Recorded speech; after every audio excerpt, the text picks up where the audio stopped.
राधे राधे दोस्तों, जय बृहस्पति देव।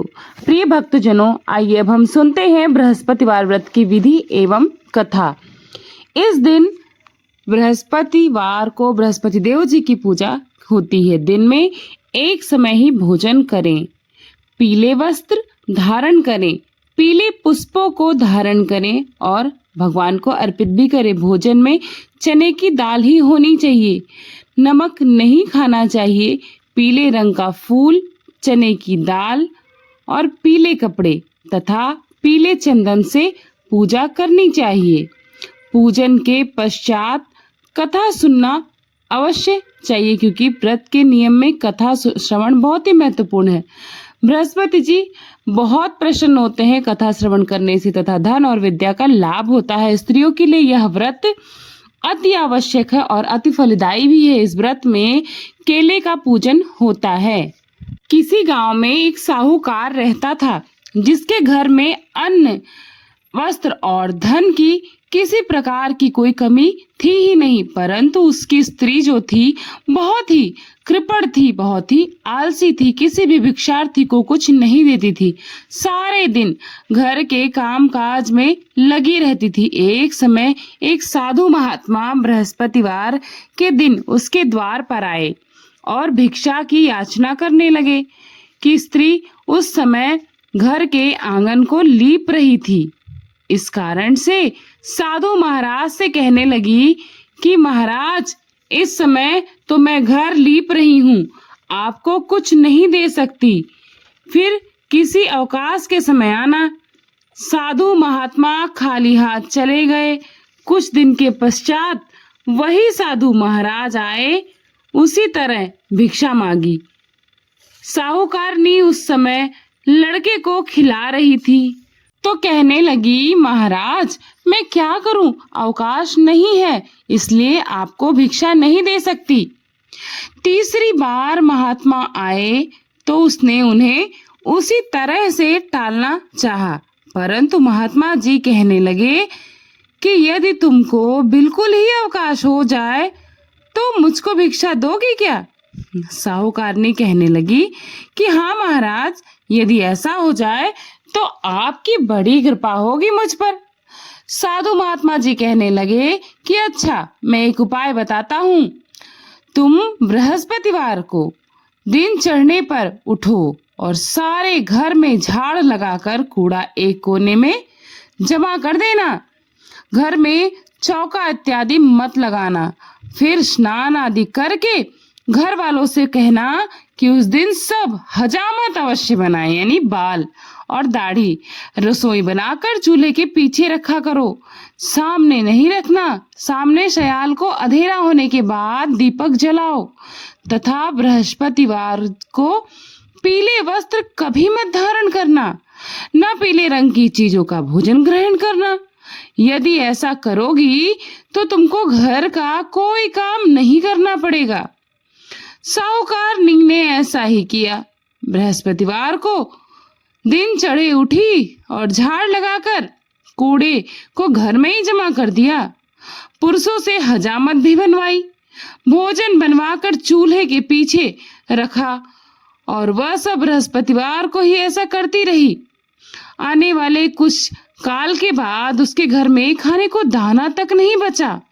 थोड़े दिनों में महात्मा फिर आए और भिक्षा मांगने लगे, परंतु सेठानी ने कहा, महाराज मेरे घर में तो स्वयं खाने को अन्न नहीं है, मैं आपको क्या ही भिक्षा दे सकती हूँ।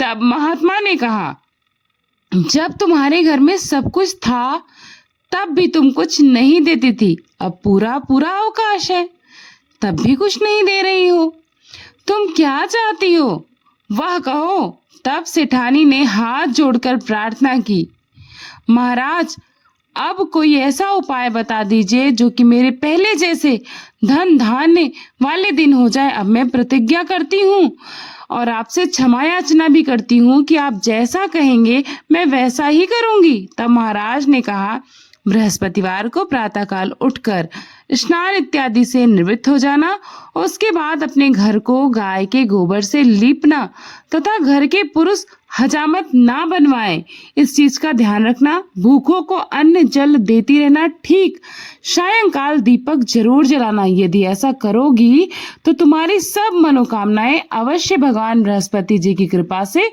पूर्ण हो जाएंगे।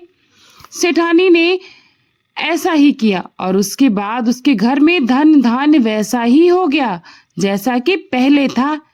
इस प्रकार भगवान बृहस्पति जी की कृपा से अनेक प्रकार के सुख भोग कर आदिकाल तक वह जीवित रही और उसके बाद भगवान के लोक को गई। अब आपको दूसरी कथा सुनाती हूँ जो कि बहुत ही महत्वपूर्ण है। तो भक्तजनों, चलिए इस कथा का श्रवण करते हैं। बृहस्पतिवार की दूसरी कथा। एक दिन इंद्र बड़े अहंकार से अपने सिंहासन पर बैठे हुए थे और बहुत से देवता, ऋषि, गंधर्व, किन्नर आदि सभी सभा में उपस्थित थे।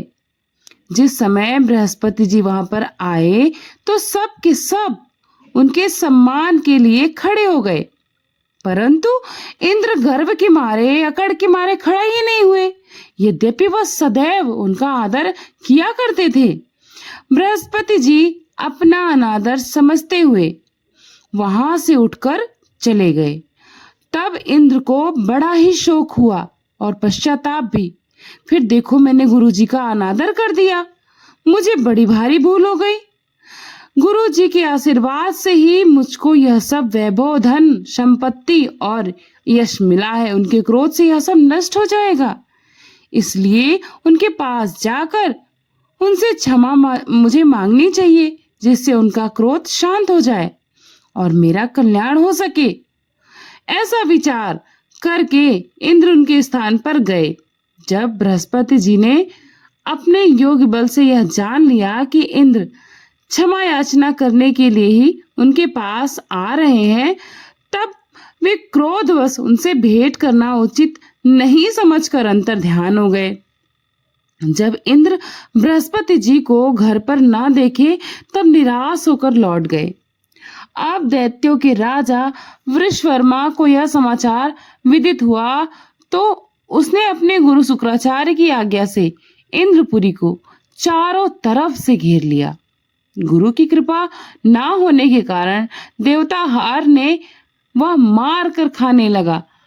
तब उन्होंने ब्रह्मा जी को विनय पूर्वक सारा वृत्तांत कह सुनाया और कहा कि महाराज, दैत्यों से किसी प्रकार से हमें बचा लीजिए।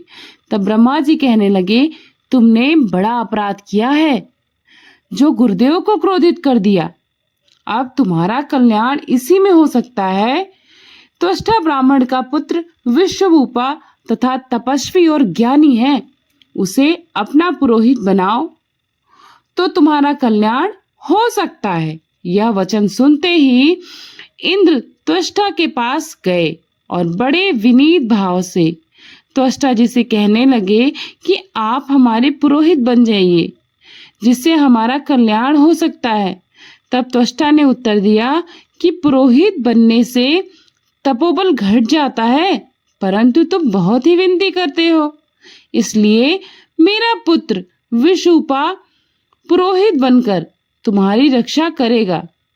विश्वरूपा ने पिता की आज्ञा से पुरोहित बनना स्वीकार किया और बनकर ऐसा यत्न किया कि हर इच्छा से इंद्र वृषवर्मा को युद्ध में जीतकर अपने इंद्रासन पर स्थित हुआ। विश्वरूपा के 3 मुख थे। एक मुख से वे सोमपल्ली लता का रस निकाल पीते थे, दूसरे मुख से वे मदिरा पीते थे और तीसरे मुख से अन्न इत्यादि भोजन किया करते थे। इंद्र ने कुछ दिनों के उपरांत कहा कि मैं आपकी कृपा से यज्ञ करना चाहता हूँ। तब विश्वरूपा की आज्ञा के अनुसार यज्ञ प्रारंभ हो गया। तब एक दैत्य ने विश्वरूपा से कहा कि तुम्हारी माता दैत्य की कन्या है, इस कारण से हमारे कल्याण के निमित्त एक आहुति दैत्य के नाम पर भी दे दीजिए तो अति उत्तम होगा। विश्वरूपा उस दैत्य को कहा मानकर आहुति देते समय दैत्य नाम भी धीरे धीरे से लेने लगे। इसी कारण ही यज्ञ करने से देवताओं का तेज नहीं बढ़ा। इंद्र ने यह वृतांत जानते ही क्रोधित होकर विश्वरूपा के तीनों सर काट डाले। मद्यपान करने से, भंवरा सोमपल्ली पीने से कबूतर और अन्न खाने के मुख से तीतर बन गया। विश्वरूपा के मरते ही इंद्र का स्वरूप ब्रह्म हत्या के प्रभाव से बदल गया। देवताओं के 1 वर्ष पश्चाताप करने पर भी ब्रह्म हत्या का वह पाप नहीं छूटा, तो सब देवताओं के प्रार्थना करने पर ब्रह्मा जी बृहस्पति जी के सहित वहां पर आए और ब्रह्म हत्या के 4 भाग किए। उनमें से 1 भाग पृथ्वी को दिया। इसी कारण कहीं कहीं धरती ऊंची नीची और बीज बोने के लायक भी नहीं होती। साथ ही ब्रह्म जी के यह वरदान भी दिया कि जहां पृथ्वी में गड्ढा होगा, कुछ समय पाकर स्वयं से वह भर भी जाएगा। दूसरा वृक्षों को दिया, जिसके कारण उनमें से गूद बनकर बहता है। इस कारण गूगल के अतिरिक्त सब गोंद अशुद्ध समझे जाते हैं। वृक्षों को यह वरदान दिया कि ऊपर से सूख जाने पर जड़ फिर यह फूट जाती है। तीसरा भाग स्त्रियों को दिया। इसी कारण स्त्रियां हर महीने रजस्वला होकर पहले दिन चंडालिनी, दूसरे दिन ब्रह्मघातिनी, तीसरे दिन धूबिन के समान रहकर चौथे दिन शुद्ध होती हैं और संतान प्राप्ति का उनको वरदान दिया। चौथा भाग जल को दिया, जिससे फेन और शिवाल आदि जल के ऊपर आ जाते हैं। जल को यह वरदान भी मिला कि जिस चीज में यह डाला जाएगा वह बोझ में बढ़ जाएगा। इस प्रकार इंद्र को ब्रह्म हत्या के पाप से मुक्त किया। जो मनुष्य इस कथा को पढ़ते अथवा सुनते हैं, उसके सभी पाप बृहस्पतिवार यानी बृहस्पति देव महाराज की कृपा से अवश्य नष्ट हो जाते हैं। तो ये थी आज की कथा। आशा करती हूँ आप सभी को ये कथा बहुत पसंद आई होगी। पसंद आई होगी तो लाइक, सब्सक्राइब एंड शेयर जरूर करिएगा। मिलती हूँ नई कथा के साथ और नए अध्याय के साथ नए वीडियो में। तब तक अपना खूब सारा ख्याल रखिएगा। Thanks for watching Purnima Keshav blog. जय बृहस्पति देव की कमेंट बॉक्स में भगवान के चरणों में हाजिरी लगाना बिल्कुल भी मत भूलिएगा।